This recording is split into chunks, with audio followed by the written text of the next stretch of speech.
Hi friends, எல்லாருக்கும் வணக்கம். தர்பூசணி தோட்டத்துக்கு தான் வந்திருக்கோம். பாருங்கள், இந்த வருஷம் செடி வளர்ச்சி ரொம்ப கம்மியாகிடுச்சு. எதனால் அப்படின்ட்டு தெரியல. பார்ப்போம், இன்னும் கொஞ்சம் டைம் இருக்குது. அதுக்குள்ளே ஏதாவது இது பண்ணி செடி கொண்டு வர முடியுமா அப்படின்ட்டு பார்க்கணும். இதில் இப்போ என்னென்னா, காட்டு பன்னியோட இது வேற ரொம்ப அதிகமாக, அலும்பு ரொம்ப அதிகமாக இருக்குது ஃப்ரெண்ட்ஸ். இதோ பாருங்கள், இந்த இடத்தெல்லாம் எப்படி இது பண்ணி வச்சுருக்குது. நிறைய இடத்துல போட்டு எல்லாத்தையும் முண்டி நாசம் பண்ணி வச்சுருக்குது.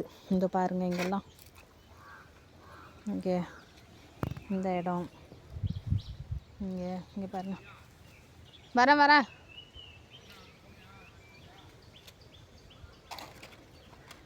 பார்த்தீங்களா? இந்த பாருங்கள்,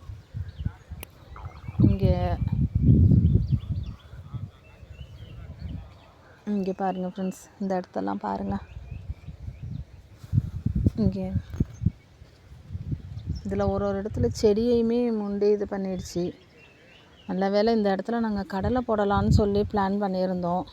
இதில் கடலை போட்டிருந்தா என்ன ஆயிருக்குன்னு தெரில. சுத்தமாகவே ஒன்றும் இல்லாமல் போயிருந்துருக்கோம்.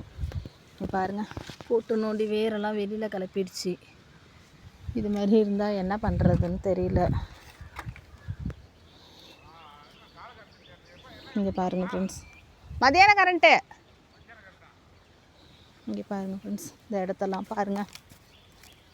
சுத்தமாகவே இங்கே பாருங்கள். இங்கே பாருங்கள், இங்கெல்லாம்